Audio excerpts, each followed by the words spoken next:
Hello, আজকে আমরা শিখব লম্ব, অতি বা ভূমি দেওয়া থাকলে কিভাবে অন্য একটা বাই করতে। তিনটার মধ্যে যেমন অতি, অতিভুজ, ত্রিকোণমিতি। অতি, লম্ব, ভূমি,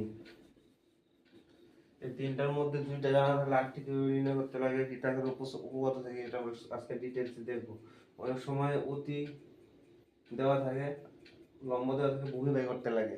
অনেক সময় লম্ব আর অতি দেওয়া থাকে, ভূমি বাই করতে লাগে। পিথাগোরাসের উপপাদ্য হচ্ছে যে 90 ডিগ্রি কোণ থাকে,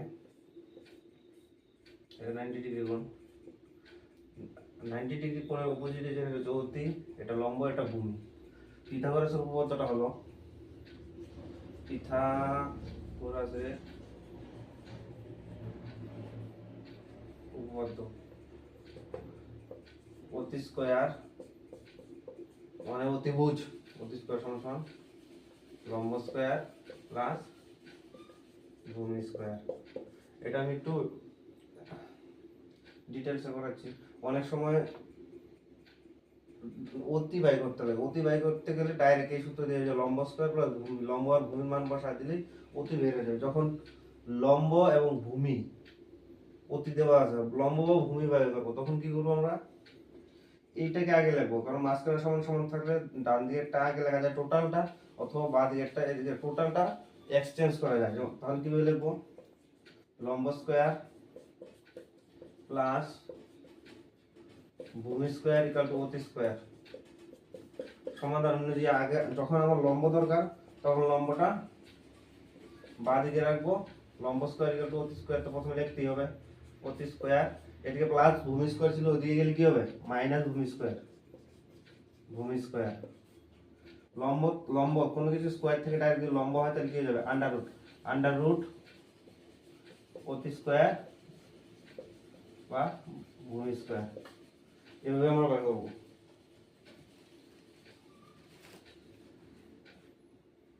ঠিক আছে।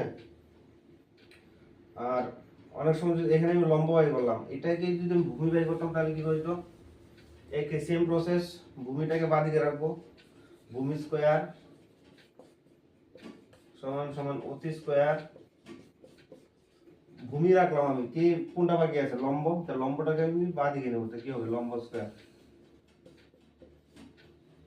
আর এদিকে বা, তাহলে ভূমি সমান সমান কি হয়ে যাবে, ভূমি আন্ডার রুট হয়ে যায়, আন্ডার রুট অতি স্কয়ার মাইনাস লম্ব স্কয়ার। ও অতিভুজ বাই করতে গেলে ডাইরেক্ট এই সূত্রটা ফেলা দিলে হবে। আর অনেক সময় ভূমি বা লম্ব চাই, তখন কি করব, লম্ব আর ভূমি স্কয়ারটাকে এইদিকে রাখা, অতিটাকে ডান দিকে রাখবো। তাহলে কি হবে, লম্ব আর ভূমি যখনই বার করবো প্রথমে কি করতে লাগবে, অতীত থেকে যদি লম্ব বাই করতে তাহলে ভূমিটা বিয়োগ করতে লাগবে, আর যদি ভূমি বাই করতে লাগে তাহলে লম্বটা বিয়োগ করতে লাগবে। এটা হচ্ছে ডিটেইলস। এছাড়া ট্রিপলেস দিয়ে আমরা ডাইরেক্ট নিয়মে বাই করতে পারবো। এগুলো ধীরে ধীরে শিখবো, এগুলা ধীরে ধীরে শিখবো।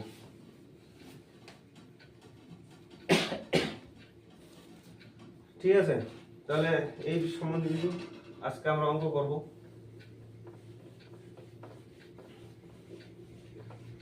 আরেকটা জিনিস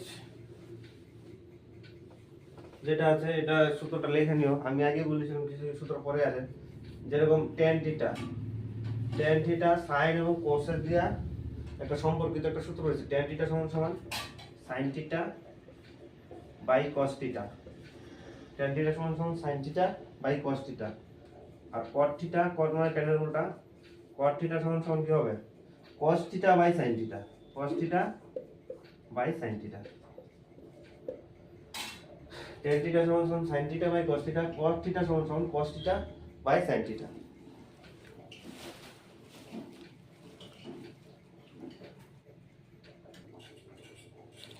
এখানে একটা অঙ্ক রয়েছে, tan theta equal to a by b হলে a sin theta b cos থিটার মান কত।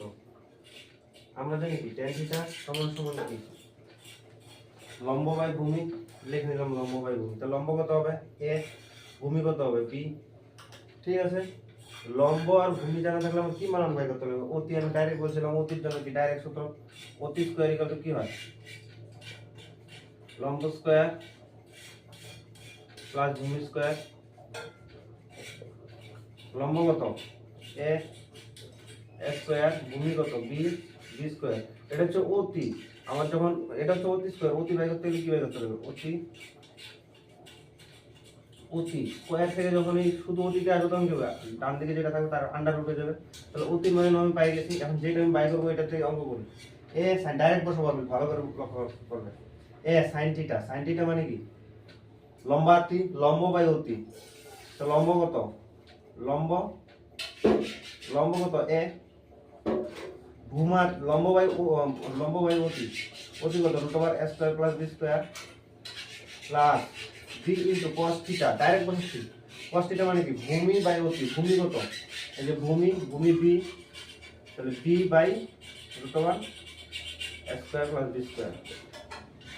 ঠিক আছে, ওইখান থেকে একদম ডাইরেক্ট বসালাম, লেখে নিব A sine theta plus B cos theta.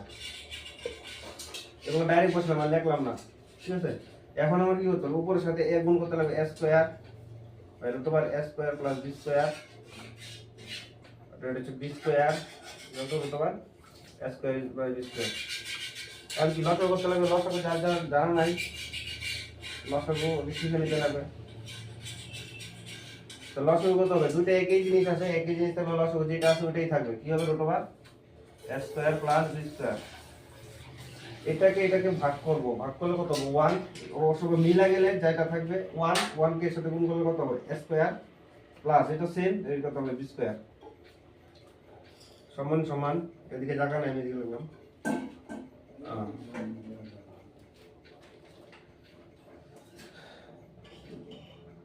X square. X মানে কি? দুটা রুট এক্স এর গুণ। ঠিক আছে, আর এর নিচে যদি এক্স থাকে তাহলে কাটাকাটি যাবে। এরকম সেম দুইটা জিনিস কি আছে? সেম আছে, এ স্কয়ার প্লাস বি স্কয়ার, এখানেও এ স্কয়ার বি স্কয়ার। তাহলে দুইটা এটার সাথে যদি আমি এটা কাটাকাটি করি, শুধুমাত্র একটা করে থাকবে এই জিনিসটা, যেরকম আমি বুঝে A square plus B square under root, যেরকম এক্স বাই রুট এক্স। এটাকে যদি আমি কাটাকাটি করি তাহলে শুধুমাত্র রুট এক্স থাকে, কারণ রুট এক্স আর রুট এক্স গুণ করে কি হয়? একটা এক্স হয়।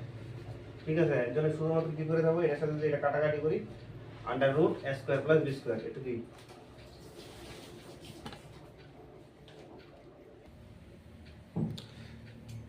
tan থিটার মান 2/3 আছে, তাহলে কি হবে? 3 cos theta - 2 sin theta, 3 cos theta plus 2 sin theta 1 cube. এটা অনেক ভাবে করা যায়,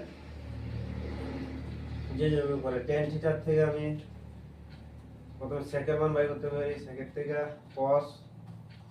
অবশ্য কি করা যায়? এই টোটালটাকে, এর যে টোটালটা আছে টোটালটাকে আমি যদি cos দিয়ে ভাগ করি, তাহলে একটা cos করতে গিয়ে বেশি আসলো, এটাকেও cos দিয়ে ভাগ করতে লাগবে। তাহলে অঙ্কটা এখান থেকে শুরু করা যাক। আমি টোটালটাকে cos দিয়ে ভাগ করব। cos দিয়ে ভাগ করলে কি হবে? cos দিয়ে ভাগ করলে sin বাই cos কি হয়? tan হয়ে যায়। শুরু করলাম, 3 cos থিটা - 2 sin থিটা। টোটালটাকে cos দিয়ে ভাগ করলাম, cos থিটা।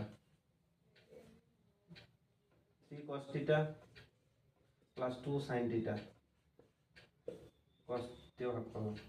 cos কি ছিল এই জায়গায়? cos ছিল না, এর জন্যই এটাকে যেহেতু ভাগ করছি এটাকে ভাগ করলাম। আমার যদি cos cos কাইটা দেই উপর নিচে, তা টোটালি আলটিমেটলি ওইটাই আসবে। এর জন্য cos দিয়ে ভাগ করার জন্য কি হলো? এখন আমি এটাকে সেপারেট করে দেবো। তাহলে 3 cos theta by cos theta - 2 sin theta by cos theta.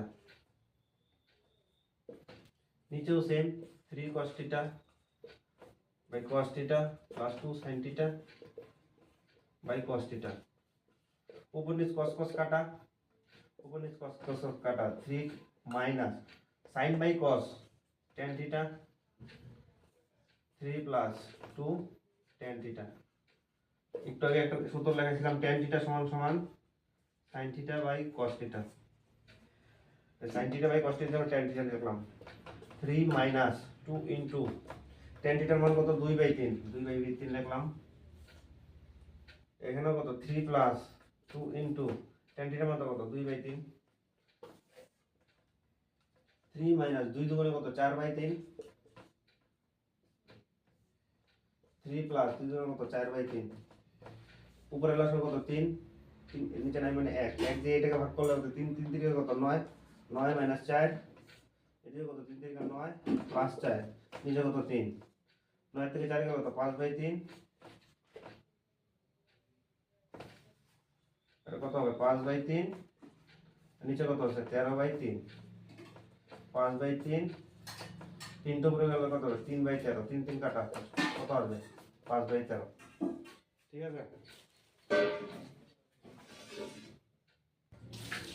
এখানে একটা জিনিস আলোচনা করার খুবই বিষয়, যেটা সবারই অসুবিধা হয়, যেরকম 3 একটা ভগ্নাংশ, একটা মাঝখানে একটা বড় দাগ, এভাবেই তো ভগ্নাংশ হয় 3/5, 4/5, এটা আমি সিম্পল ভগ্নাংশ কিভাবে পরিচিত করবো, যে বড় দাগটা আছে তার নিচে ভগ্নাংশ আছে, এখানে নাই মানে কি 1 ধরে নেব, ঠিক আছে। তাহলে তখন কি হবে, উপরের যে ভগ্নাংশটা আছে উপরের ভগ্নাংশ ঠিকই লিখবো 3/1, নাই মানে 1, ঠিক আছে।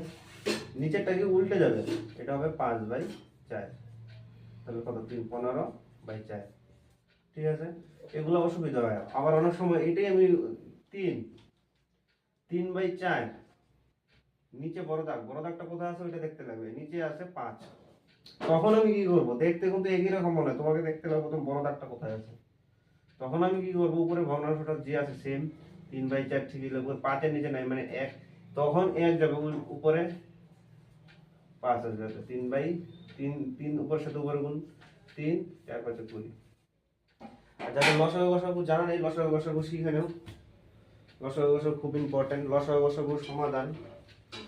আচ্ছা এইগুলা যদি হয় তাহলে তোমরা এগুলো করে তো কমন দেখছে জানা, এত সিম্পল, যারা না পারো, এরকম না যে সবাই পারো, যারা না পারো তাদের জন্য সিম্পল ভগ্নাংশ কিভাবে পর্যন্ত করবো, 7/3/5 1 নম্বর, কিছু কিছু রিলেটেড চলে আসে, ত্রিকোণমিতি করাচ্ছে এখন এরকম ভগ্নাংশ, 8/3/7, 8/3 আপন 5/3, 5/4, এরকম দুইটা ভগ্নাংশ যদি থাকে